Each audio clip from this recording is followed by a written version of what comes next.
Turn with me, if you will, to Matthew chapter 18. I'm really excited about this message. I'm excited about this text.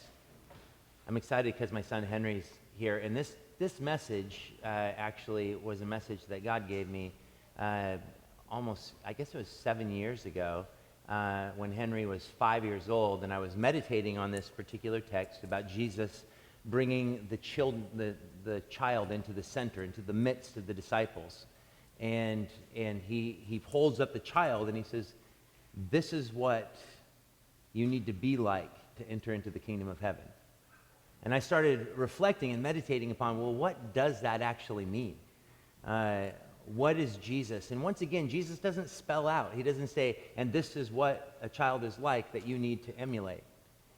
He speaks of their humility, but he seems to be saying more than that, and he does it on multiple occasions. We sing the Sunday school song, Jesus Loves Little Children. That song is pretty biblically grounded because it's recorded in the Gospels on several occasions, Jesus allowing the kids to come into his midst and him blessing them and using them as an illustration of what participation in the kingdom looks like. So I started reflecting on this. I'm like, what does that mean? What is it about children that gives us a vision of participation in the kingdom of heaven? It seems to be more than just simply their inability to protect and guard themselves. He seems to be revealing something unique.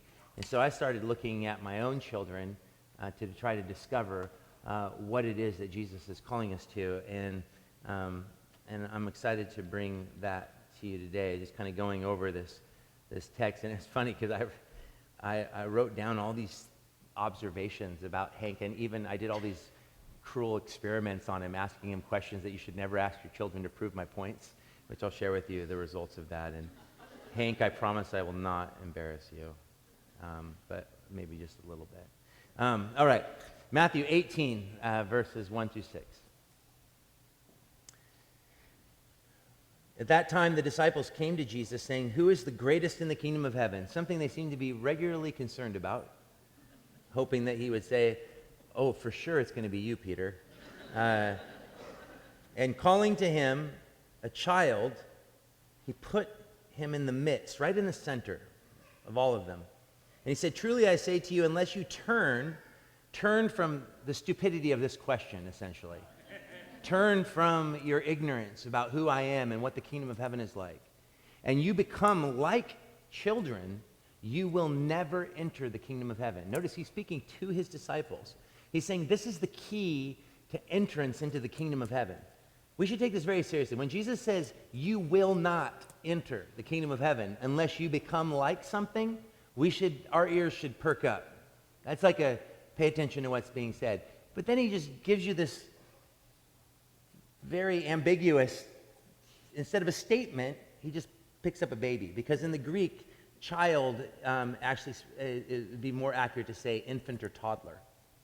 There's something really, and I'm going to argue that when we talk about the divine-like qualities of childlikeness, as we're going to, I think that the key to really seeing this is in between those ages that we don't remember, the years of our life that we actually can't recall. That 0 to 5 window, which is when the craziest things are observed in children.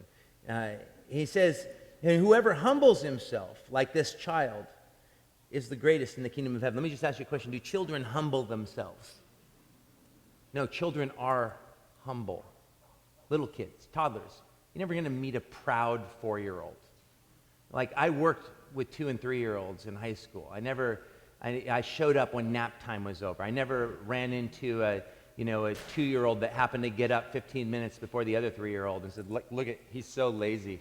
I got up so much faster than him. Like, the kids don't think in that fashion. There's a humility that is natural to them. And he says, you've got to return to that which you once were. And then he says, whoever receives one such child, and now he's speaking of both, I think, literally children and believers who act like children in the right sense of the word. In my name receives me, but whoever causes one of these little ones who believe in me to sin, it would be better for him to have a great millstone fastened around his neck and to be drowned in the depth of the sea. I think here all we'll say about that particular statement is that Jesus takes very seriously our influence on others, and especially children. We have an incredible responsibility running under our feet. And whether you have children or don't have children, we are a community, a family together, and we all have influence over one another's and in one another's lives. And it is a great daunting task to protect those whom we've been called to serve. Now turn with me, if you will, to Matthew 19, just a chapter later. It's funny, so just think of these events as very close together. Very close together. Knowing the quirkiness of the disciples, it's potentially even the same day. You just never know. But it says in Matthew 19, verses 13 through 15, then children were brought to him that he might lay his hands on them and pray. Isn't it interesting that there was something about Jesus that parents felt like, this is a guy who is going to want to hold, because some of you love Jesus with all your heart, soul, and mind. You are not fond of kids, or at least extremely awkward with them. And people aren't thinking, I want to put my kid in your hands. But there was something about Jesus that parents not only felt like, I want him to bless my children, but there was something that made them feel safe enough to go to a man that was so sought after in the land at this point, and knowing that he would receive them. Something in Jesus, I would say, that attracted the little children. Lay hands on them and pray. And the disciples, he just got done holding the child up and saying, this is what you need to be like. And the disciples like, get the kids out of here. The disciples rebuked the people. But Jesus said, let the little children come to me. Guys, what are you doing? Don't hinder them, for to such belongs the kingdom of heaven. And he laid his hands on them and went away.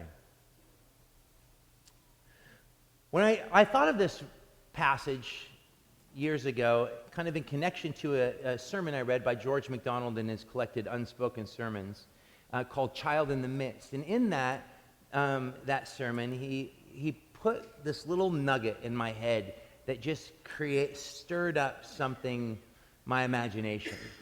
And that was that everything that Jesus demands, speaks forth, or God, for that matter, speaks forth or commands, that we have a natural tendency to disconnect what God commands from who God is.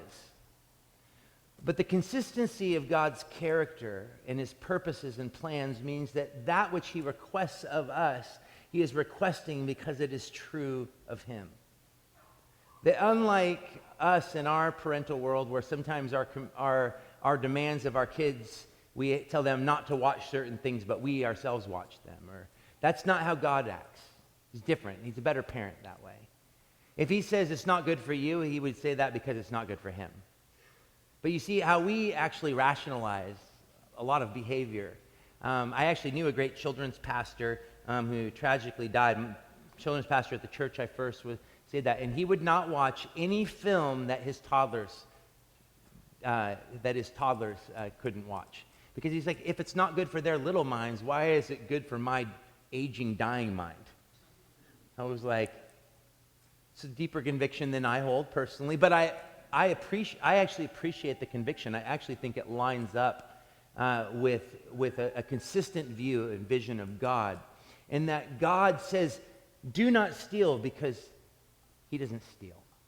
He says, do not commit adultery, because he is a God of fidelity and faithfulness. He says, do not hate your enemies, but love them, because unlike some who have taught in the church, God doesn't hate people. He hates sin. And I think that this is one of the things that happens, is that because of a disconnect from what God says and who God is, has crept into evangelicalism really from the beginning of probably from the beginning of the church forward, but really it took a very big turn after the Reformation with the rise of Puritanism in Europe, which we're grateful for the Puritans. There's much that can be learned from the great Puritan writers, but one of the things we cannot learn from a Puritan is how to party. In fact, the word Puritan was a derogatory statement that was based upon how they acted within society. They dressed in plain drab clothing. They rarely smiled. There was an absolute seriousness about everything, and we should be serious about our commitment to Jesus, but not in place of joy. We should have serious joy. That Jesus himself said that we will enjoy a great party, a feast with him when we see him face to face. And I think that vision was derived from, honestly, another misinterpretation of an attribute of God, and that is his holiness. That his holiness is his separateness from broken, sinful humanity, rather than seeing his holiness as his self-humiliation in the incarnation and his actually entrance right into the center of our brokenness. His movement toward us in sin, not his movement away from us. It's the idea that God is a holy other God, which he is, but a holy other God who sits upon his throne and guards his glory, waiting for someone to violate it that he might bash us down with his iron scepter. Instead of seeing the one who let the little children come and sit on his lap, and he says, you want to know what the pervading spirit of the kingdom of God is like? It's like little children. And the reason he says that, guys, is because if he says we must become like children, he is saying there is something of the childlike in God himself. Now, I want to state, and that was, to bring it back around, that was MacDonald's entire argument. That the child in the midst is that Jesus says, come into my arms, like king, like subject, like king. That he isn't ready to smash our heads in, but he's ready to embrace us and draw us into himself, that we might become one with him in a very powerful and tangible way. Now, I want to qualify something, because one of the things that immediately arises when we think about me making a statement that Jesus is telling us to be like children because there was something of the childlike in him, and if it was in him, then it would be in the Father as well, because he says, if you have seen me, you have seen what? The Father. Is because Paul makes a statement in 1 Corinthians 13, and the first time I gave this message, I was challenged on it based upon this verse. And Paul says, when I was a child, I spoke as a child, and I understood as a child, and I thought as a child, but when I became a man, I put away childish things. And I want to make a very clear distinction between being childish and being childlike. To be childish, in a biblical sense of the word, is stunted growth. It's immaturity, an unwillingness to grow, an unwillingness to push in and to continue, to have your mind blown each and every day by Jesus. It's why in the epistles you find verses such as, I thought you would be eating meat by now, but you're still drinking milk. Stunted growth. But true childlikeness is actually the exact opposite of that. For childlikeness is perpetual growth.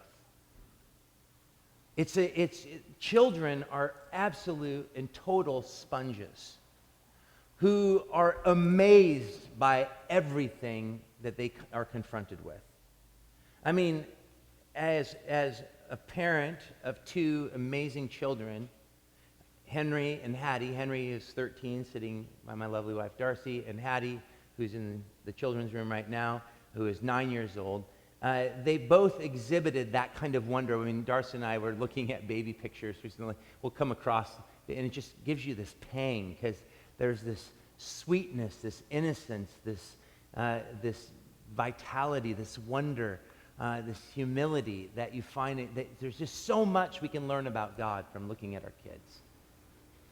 And even in the most broken home, and it is true that to draw out the divine, what I would call the divine-like qualities of childlikeness, can become obscured when a child is brought up in an abusive home, or a child is brought up in deep poverty, like some parts of the world, where they're forced to grow up faster than any child should have to. And I want to place that understanding of that. But even in that place, even in my own broken upbringing, I know that there were still those universal elements of that infant to 5-year-old window where these qualities could be seen with such vibrancy, such freedom.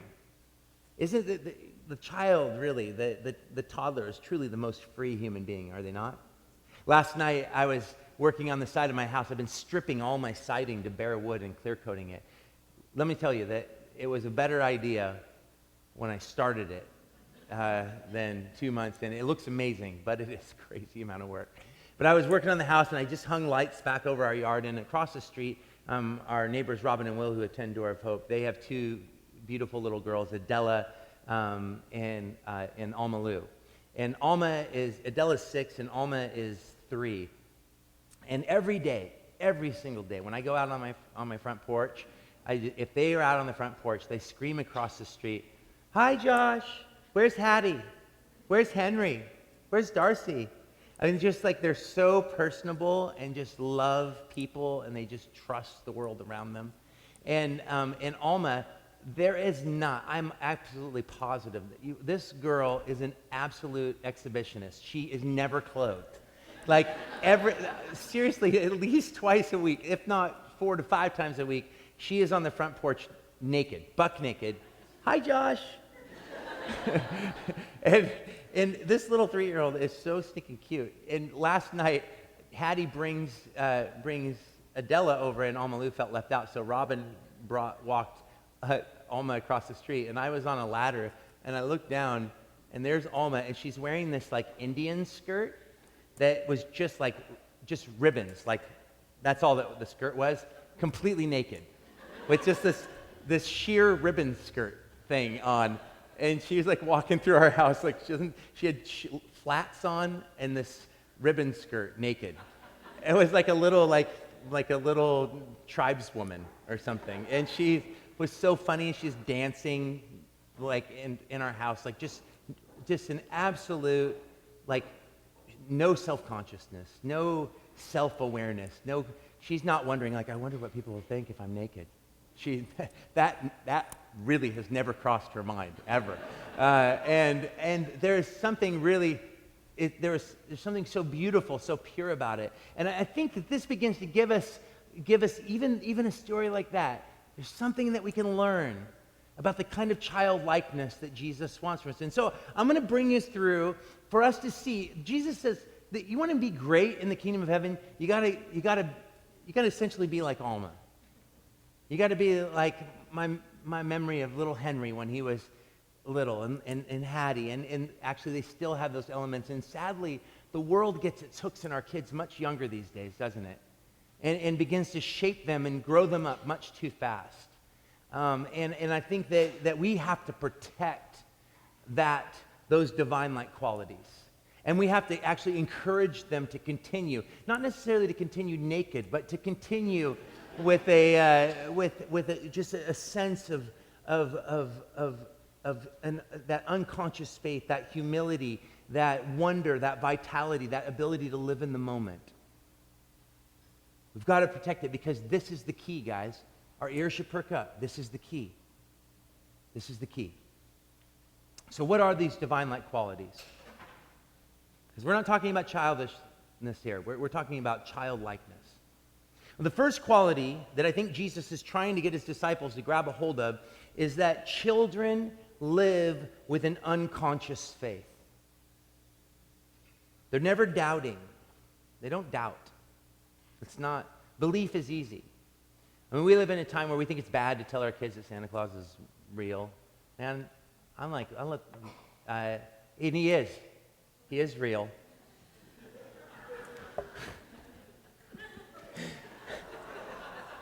We're just going to erase that from let's just, parents are wrong for ever saying that, kids, if you're in here. We forget that kids are never skeptical, and I think this is a beautiful point. They're never skeptical, but they're always questioning. But the questions aren't derived from a cynical spirit. Their questions aren't derived, even when they say the most outrageous things, they don't mean it in a mean or vindictive way. When Henry was 3 years old, I was trying to explain to him the concept of heaven, and I told him, I'm like, Henry, when you're in heaven, you'll be able to do anything. And he goes, fly? And I'm like, I think so.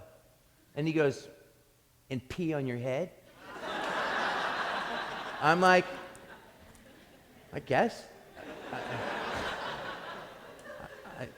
I think if you can do that without sinning, yeah. Did he mean that in a mean way? No, he's just being silly.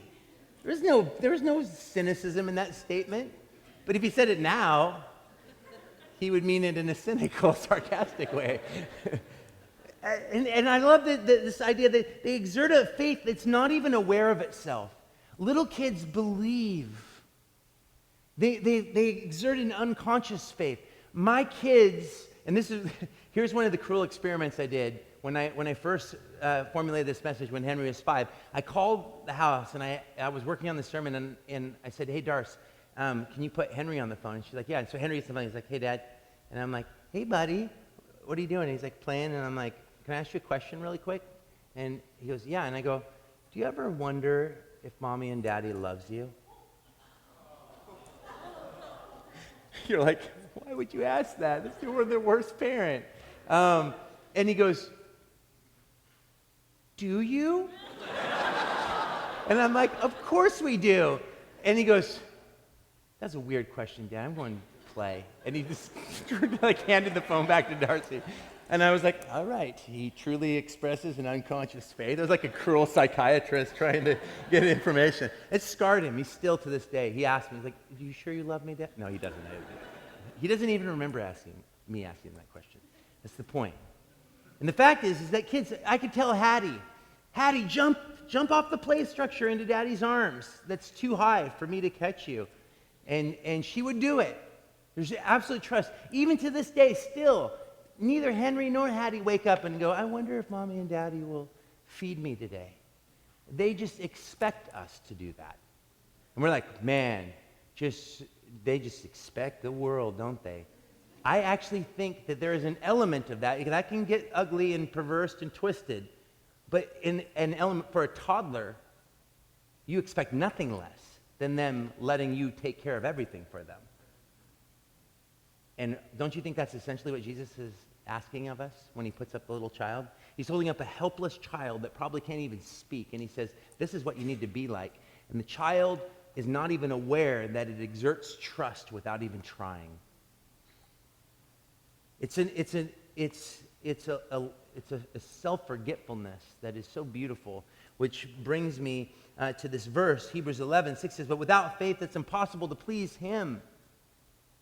For he who comes to God must believe that he is. And Jesus is saying, will you let me be responsible for you? That's what faith is. For Henry, for Hattie, as little ones, their belief and their actions were one and the same. If I said, Hattie, jump into Daddy's arms, I will catch you, her belief was always satisfied by her willingness to actually jump.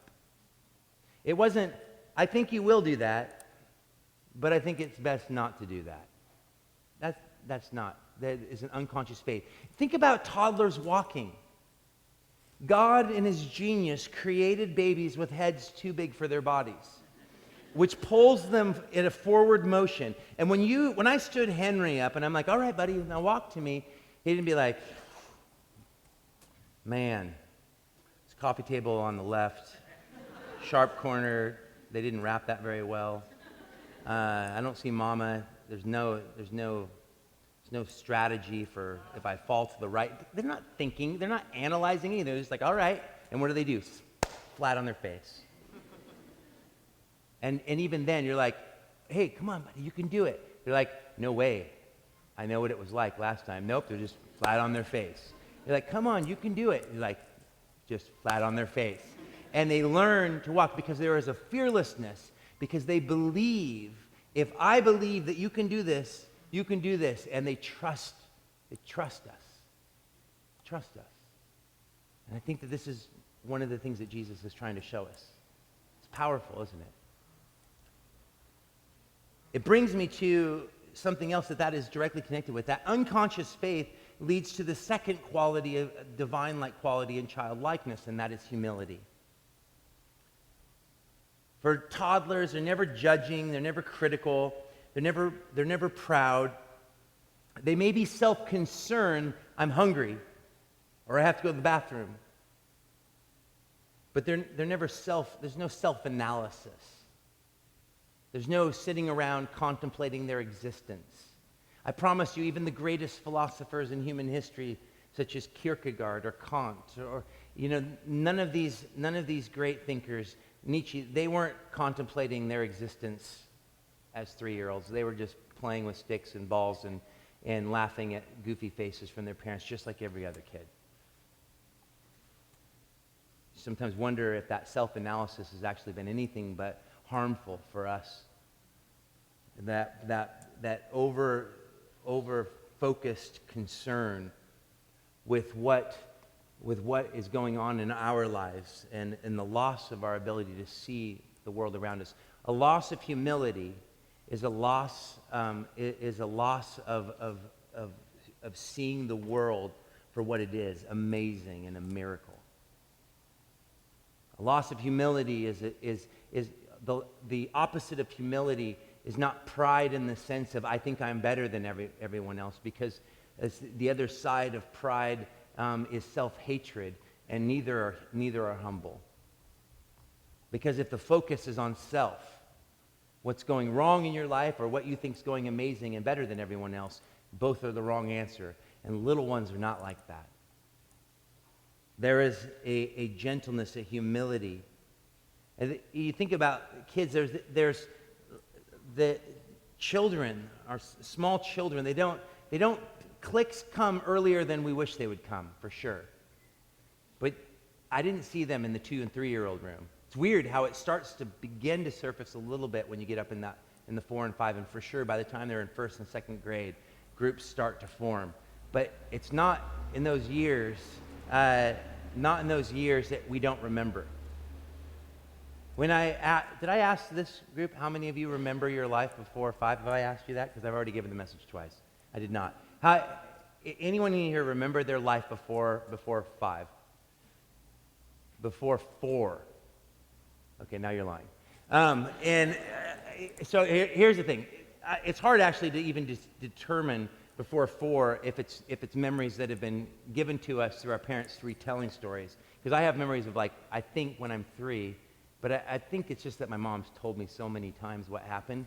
But the bottom line is, even if you remember events before 5, you don't remember life like you do remember 1st grade, 2nd grade, 3rd grade, 4th grade, 5th grade. Our memories are very, very spotty. It may be like some traumatic experience or some major life experience or some great joy. Why do I always just remember what I got for Christmas? What does that say about me? He's a materialist. But I think that lack of memory is not due to kids being dumb. It's that they live so outwardly that they're not thinking about, they're not sitting around trying to capture every moment. I would actually argue that one of the great losses of humility in our culture is actually found in our absolute obsession with social media. Social media is derived from the idea that you actually are important enough that the world should see what you're doing. And I would even argue that, and I keep actually hammering on this because I become more and more convicted and convinced that the lack of health that comes into our lives when we are controlled by a 2 or 3 inch screen I don't even think we're actually even understanding the long-lasting effects that it has. I do know that it's robbing us of our ability to actually live. If you're trying to capture every moment, because you think that the moment is actually worth being seen by others, you yourself are not enjoying it. So don't give me another picture of your dinner.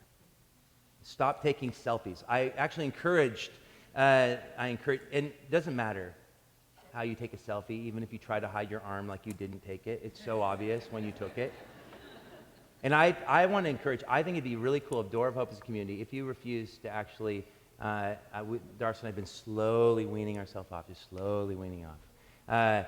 If we actually refuse to get off of Instagram, I think the only selfies that should go on Instagram are the ones when you either make a dumb face, you have to make a dumb, I want double chin faces, or right when you wake up, like you have not done anything.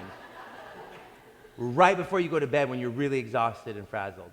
Right before you put your makeup on, or guys, right when you're done eating, when there's still food in your teeth or on your face. If we would do that, I think we could change the world. They're like, Door of Hope, they are ugly, really homely group of people.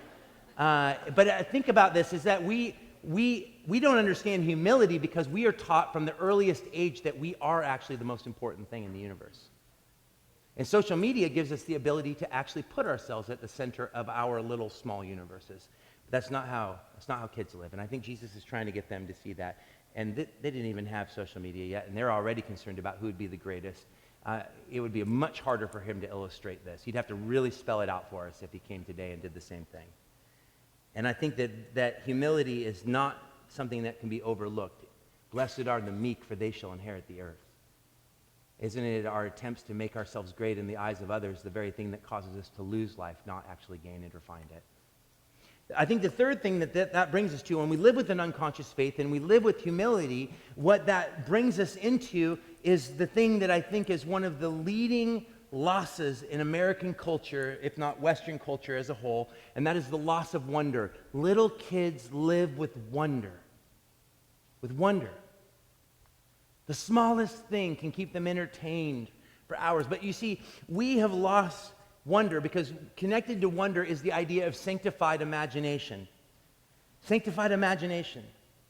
But there's tons and tons of writings about this right now. There's an incredible TED Talk on the power of free play and the consequences of a society that is pretty much eradicated free play from kids' life experience. Free play is defined by play that is not supervised by adults, or not structured, I should say, by adults, and often not supervised. When I was a little kid, single mom or a disinterested stepdad, one of the two, I had a lot of free time. And I think one of the good things of my childhood is that I was allowed to go on adventures that even I myself, and because I'm a product of my society, did not allow my kids to do. And I didn't learn to relax and allow my kids to begin to experience life in ways that would develop them as human beings until I started Door of Hope.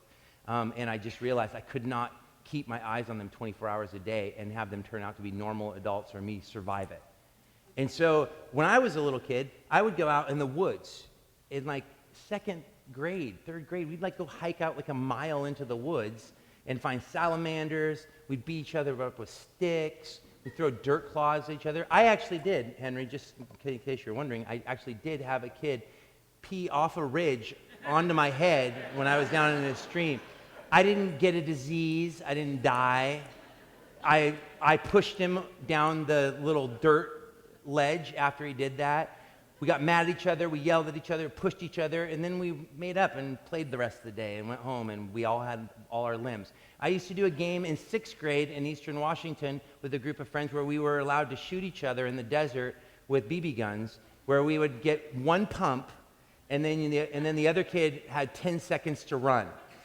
And it was into an open field, and there's no trees, no bushes, no shrubs, and they loved to make me run because I was the slowest, and they loved to let me shoot because I was the worst shot. So I went home always with the most BB gun marks on the back of my legs because you could only shoot in the butt down. I did get a couple in the kidney area a couple times, and it hurt, and it would make me cry. But I wanted everyone to like me because I was a self-conscious kid, so I would take the beating. But it was good for me. And I think we should let our kids shoot each other.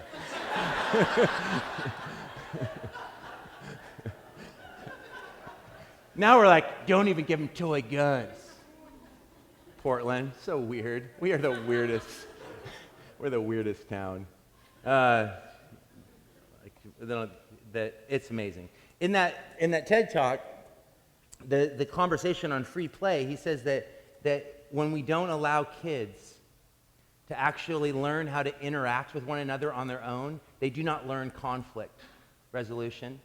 It actually has created, he argues that that they believe that a direct correlation to the rise of teenage suicide and overarching national depression is directly connected to the eradication of free play over the last 30 years. Isn't that fascinating? And he said that this is through a lot of data gathered, that kids grow up without any sense of how to actually exist, and they become despairing in it. And he says what we've done instead is, in order to make our kids more prepared to be successful in the future, rather than being concerned about their personhood, about their character, that we fill their summers with camps and extracurricular activities, and we keep them so busy that they actually never even have the opportunity to be kids. And this guy says it's so damaging, it's mind-boggling. And if you're that parent, I'd encourage you to just watch the talk and check out the information. I think that parenting is a daunting task. And even Darcy and I have felt that pressure, like, should we put our kids in all these camps and do these things? And I'm like, I don't know. I think we should just let them play. But you see, the thing is that not only have we lost wonder, but we've lost our ability to have sanctified imaginations. How many of you have seen the Lord of the Rings movies, at least one of them? You guys are so many more of you have seen it than that, and you don't raise your hand because I asked you a question because it's Portland. You're like, I just don't even have the energy. What's the purpose? What's the purpose in any of this? Whatever. How many of you actually have read, most of you raise your hands, how many of you have read the book start to finish? So less than a quarter. So this is, in the last gathering, it was like, which was the most packed, was like 15, 20 hands maybe. This speaks to something. First of all, the Lord of the Rings movie is the worst thing that's ever happened in cinema, because that was a sacred book that was based upon the idea of sanctified imagination. The last thing I want taking to my grave, which I really think is blasphemous, is for Frodo to now forever be Elijah Wood. Like, that's not okay with me. And Sean Astin should not have been Sam Gamgee, because my Sam Gamgee was thin and taller than the rest of the hobbits.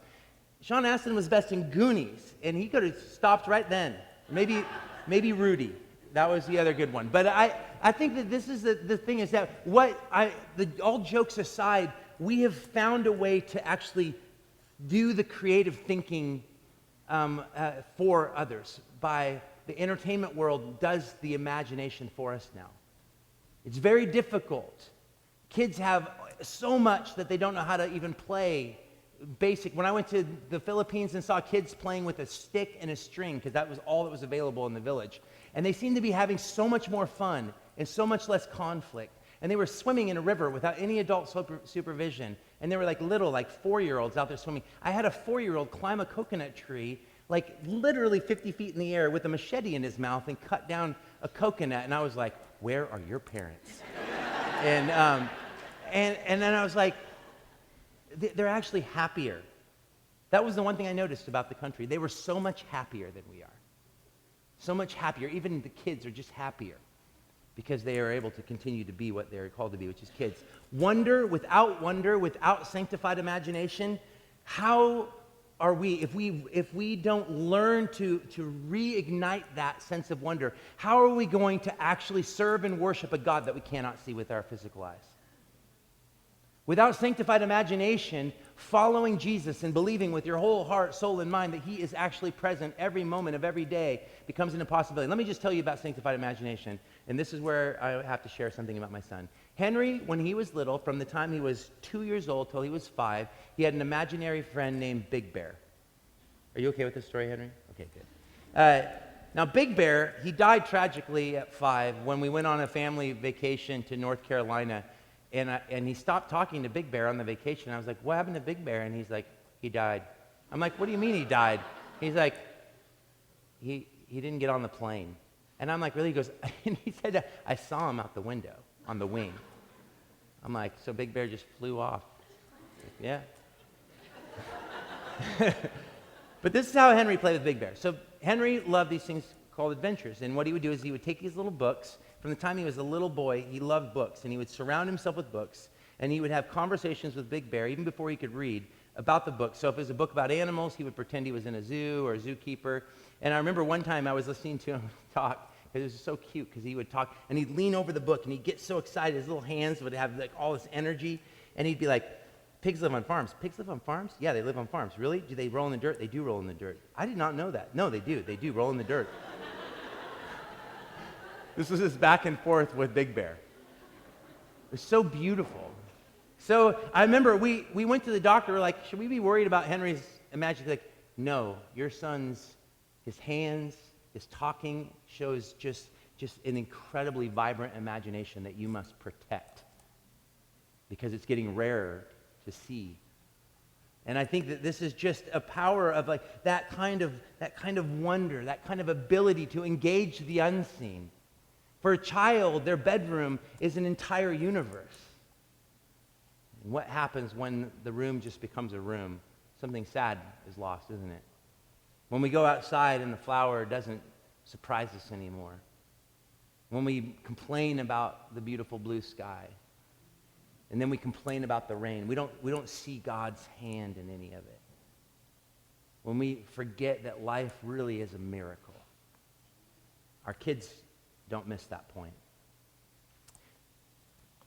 Gerard Manley Hopkins, one of my favorite English poets, wrote a poem that's well known. He says,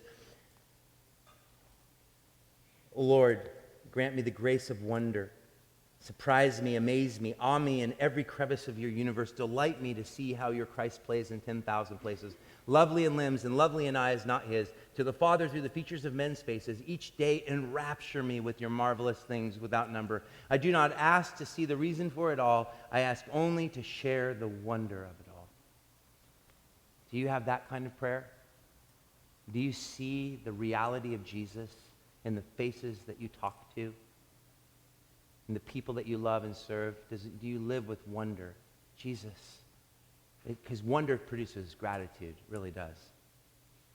And I will say that when I talk about imagination, notice I add a qualifier to that word, sanctified imagination. Because the Bible does talk about the imaginings of man and how the imagination turns itself toward wickedness. And this is why Jesus says we have to return back to that age of innocence. And the only way that can be done is through the new birth, through the Holy Spirit. And the Spirit has the ability to sanctify our imagination. So that, and as I became a Christian, one thing that I've always held on to is wonder.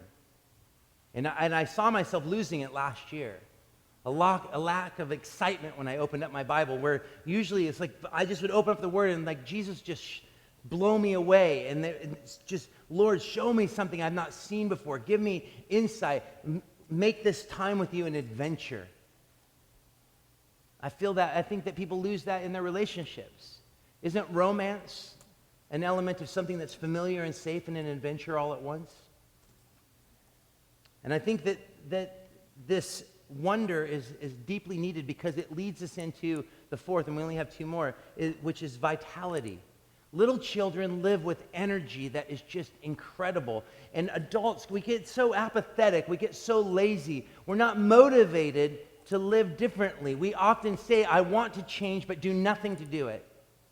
We wait around for Jesus to do it for us, but that's not the way that life works. And little children aren't like that. The thing with kids is you're constantly trying to hold them back so that you can help them because they have endless energy. And the motion, Hattie's like that. Her ability to love people is from the time she wakes up to the time she goes to bed.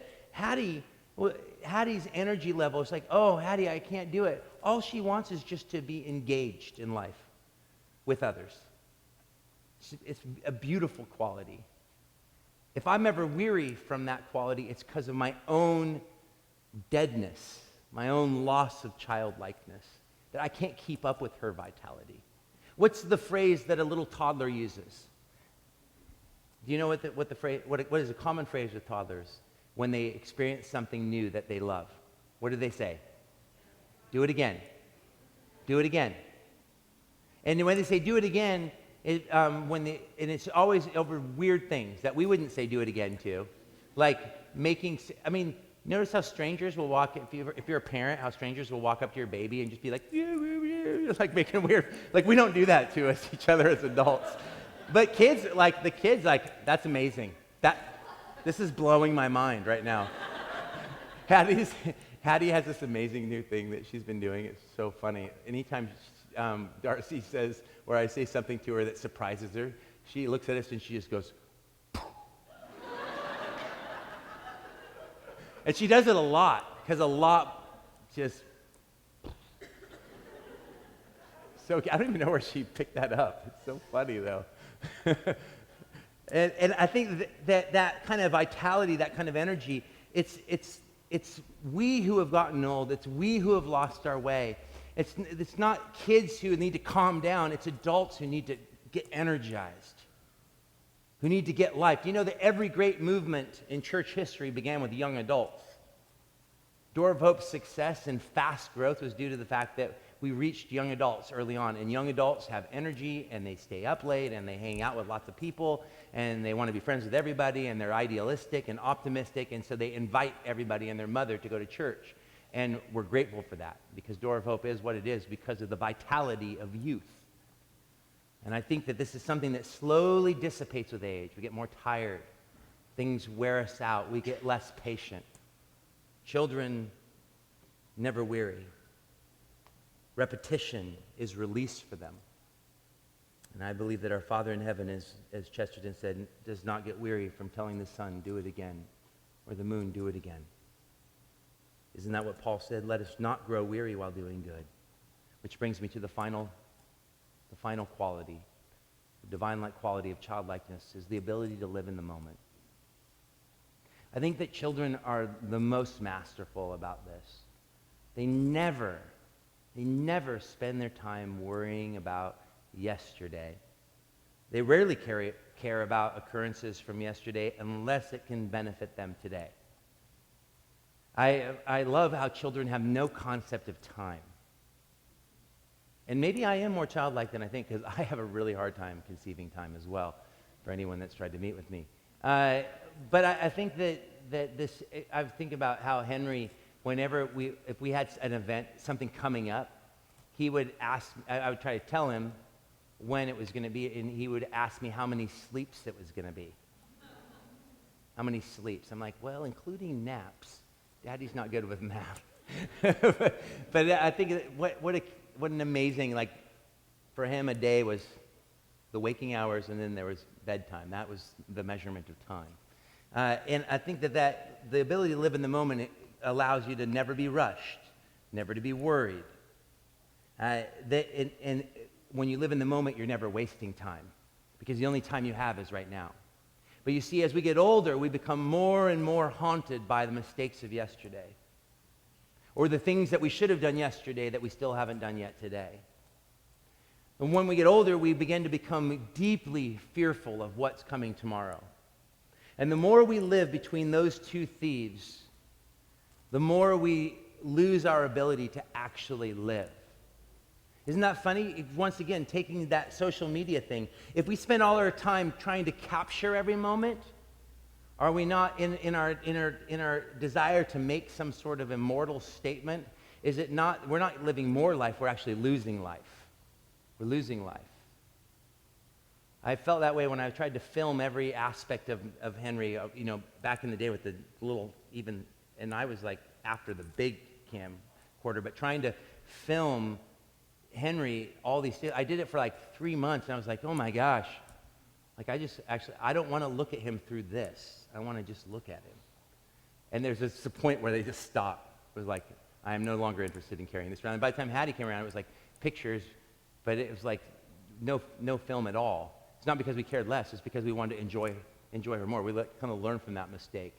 There's something wrong with trying to capture every moment, because we actually end up losing it in God, because a picture is not the same as the moment. It isn't. Can't be. And it's definitely not going to be meaningful to the people that you are sending it to. Not in the way that it should be to you if we were really living. And I think that this is the thing, is I think we've lost our ability to really live. And the way to live is not to look around or look out or look in. I think it's to look down at the activity happening around many of our feet. The activity that's happening actually below our feet right now in the rooms below us.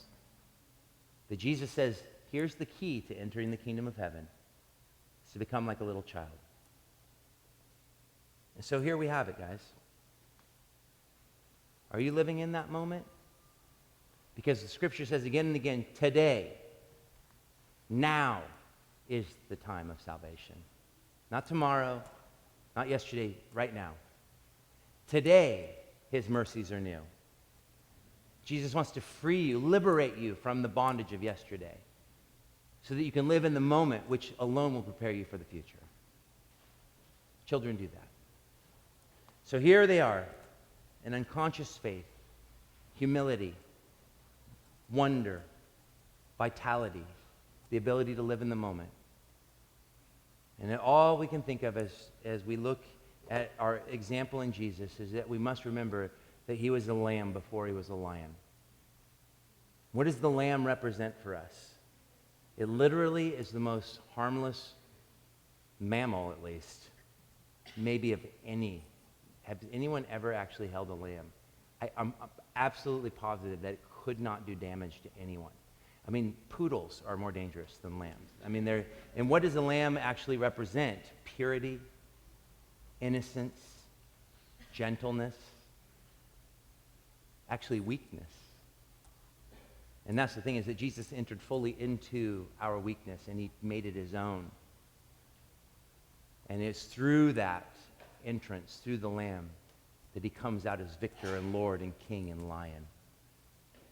And I think that if we want to enter into the kingdom of heaven, we have to enter in through the imagery of the Lamb, to return to an unconscious faith, to return to a humble position, that wonder might open up to us, that we might be vital in all that we do, and that we could live in the moment, experiencing Jesus moment by moment, day by day, as we serve and live for one another.